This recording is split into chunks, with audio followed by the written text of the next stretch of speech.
ある一社の暗号資産企業がですね、今水面下でとんでもない変貌を遂げようとしているのを皆さんご存知でしたか？その名もギャラクシーデジタル。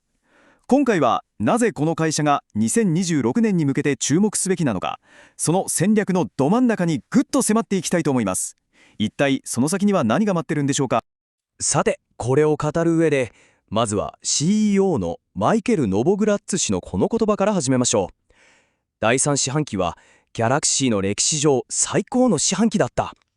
いやー、この力強い言葉、同社が今まさに絶好調、ものすごい勢いに乗っていることを物語ってますよね。でもここで一つ疑問が湧きます。ギャラクシーって単に暗号資産ブームの波に乗ってるだけのよくある会社の一つなんでしょうか？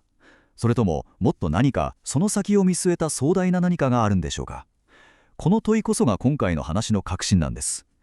表面的な数字の裏側を一緒に見ていきましょう。ギャラクシーという会社を理解する鍵、それがこの2つのエンジン戦略という考え方にあります。これはですね、今の収益を支える金融と未来の成長を担うテクノロジー、この全く異なる2つの世界をいわば融合させようっていうアプローチなんです。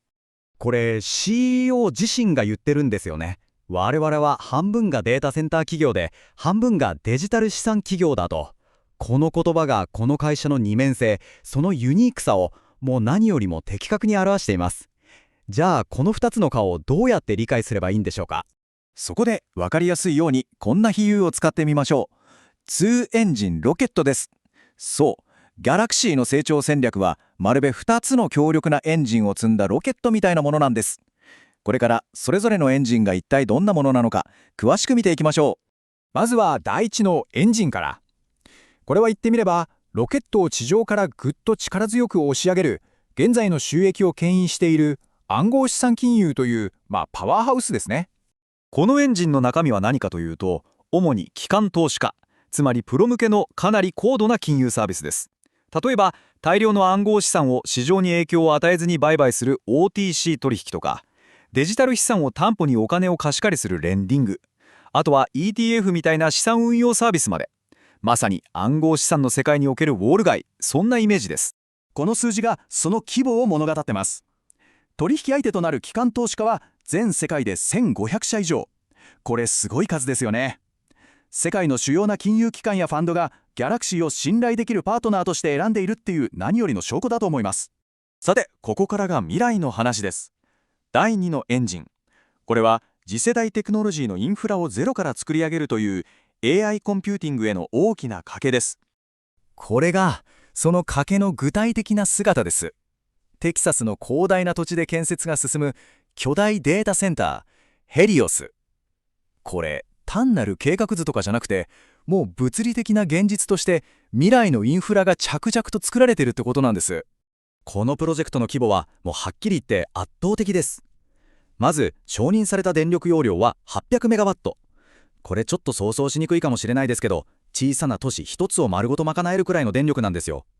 で、驚くべきはこの電力、すでに AI コンピューティングを手掛けるコアウィーヌっていう会社に全量リースすることが決まってるんです。さらにこのプロジェクトの第一段階を進めるために確保された資金はなんと14億ドル、日本円にしたらとんでもない額ですよね。しかもこれ暗号資産の世界からのお金じゃなくて、いわゆる伝統的な金融機関がこの未来の計画には価値があるとお墨付きを与えて融資している。これが非常に重要なポイントなんです。そしてこれが一番重要な数字かもしれません。このヘリオスプロジェクトが今後15年間にわたって生み出すと期待されている平均の年間収益、これがなんと10億ドル以上。これ考えてみてください。価格が激しく変動する暗号資産市場とは全く関係なく、安定的で長期的なキャッシュフローが生まれるってことなんですよ。まさにギャラクシーの未来を変えるゲームチェンジャーです。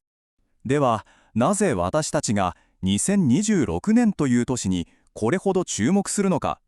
それはこの第2のエンジンが本格的に点火される、まさにイグニッションポイント、つまり発火点だからなんです。このタイムラインを見てください。2025年が本格的な建設と資金調達の年。そしていよいよ2026年の前半、ついに第1段階が稼働して、ここから収益が発生し始めるわけです。まさにこの瞬間がギャラクシーが質的に変貌を遂げる、ただの暗号資産の会社じゃなくなる、その時なんです。ここで2つのエンジンを改めて比較してみましょう。暗号資産エンジンは変動が激しくて市場に左右されるけど、当たれば大きい、高い成長ポテンシャルを秘めています。一方の AI コンピューティングエンジンは安定的で契約に基づいていて、長期的なキャッシュフローを生み出す。この組み合わせってすごくないですか？市場の調子がいい時は暗号資産で攻めて、不況の時には AI で守る。投資家から見れば非常に魅力的な構造に移るわけです。もちろん未来はいいことばかりじゃありません。バランスの取れた視点を持つためにも、リスクと今後の課題、ここもしっかりと見ておきましょう。これらは会社自身が公式に開示している主要なリスクです。まず、事業の歴史がまだ浅いこと、つまり成功モデルが完全に確立されているわけじゃないと。そして事業分野自体が新しくて、特に AI への大規模投資が本当に計画通りの利益を生むかはまだ未知数な部分もあること。そして何より依然として暗号資産の価格変動に業績が大きく左右されてしまうこと。これらは投資を考える上で絶対に頭に入れておくべき点ですよね。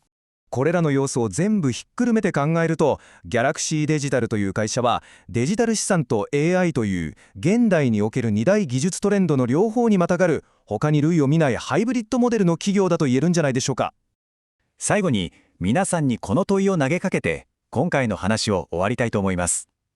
ギャラクシーのこの2エンジンロケットは未来を見据えた天才的な一手なんでしょうか。それとも2頭を追うものは1頭も得ずみたいに2つの異なる方向に同時に飛ぼうとする無謀な試みなのでしょうか。その答えは2026年からの業績がはっきりと示してくれるはずです。